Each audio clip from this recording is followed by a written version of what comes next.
Welcome back to the Norwex Movement blog. I'm Teresa Kaluka, Director of Online Marketing, and today I've got Amy Kadora, Chief Marketing Officer for Norwex, and we'd like to talk a little bit about our community project. We've been blogging for a couple months now about what we're working on and what our plans were, and trying to give some tips about how to do your own community outreach project. And I wanted to bring in Amy to kind of give a status as far as where we are and some of the challenges that we've had and some of the nice, happy differences that have come up that we can maybe share with you and you can learn for yourself. No, that's great. Appreciate it. I think that overall it's been a great project and it's been a great learning experience for us. We went in with a different vision of what the project might be, but we've been able to meet with the mayor of Capel. We're able to track her down through some of our contacts.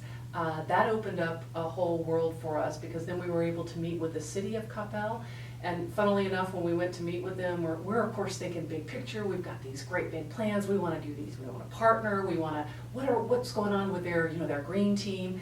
And we went in, and of course they thought we were trying to sell them Norwex. So once we got them off of that and into thinking bigger picture and really dreaming big, the ideas just started flowing. So we started talking about maybe there's a bike ride share program you guys have been dreaming about, but you haven't found the right partner, or maybe haven't found the financing. Maybe we can talk about that. How can we help with that? We talked about, are you trying to build maybe a green trail for bikes so that you can bike the entire city of Capel and not have to take your car to run errands? And suddenly the lights were really going on. They were getting really, really excited about that. We talked about parks. We talked about busing in kids to the biodiversity center here they have here, where there's lots of learning opportunities, nature opportunities. And they got really excited because that can be really expensive to bus the kids in. So it was a great opportunity for us to say, well, wow, we love kids. We love starting with kids and partnering with them and educating them because they're great warriors for making changes at home and in the world. So really excited about where the direction that we went. That it started out in a very different direction, but we were able to really, I think, get them excited about it. It sounds like a great opportunity to brainstorm with some very key people in the community to find out what's best for the community, and not necessarily, we had our timeline and we wanted to achieve these very specific things, and we come out of it with so many other great ideas too. You're exactly right. And you had to be flexible. We went in and kind of pulled back on that and said, well, all right, it's changing direction. That's okay though, because at the end game, what we're going to have is probably much bigger than we could have ever even thought about. Yeah, that's great. Yeah.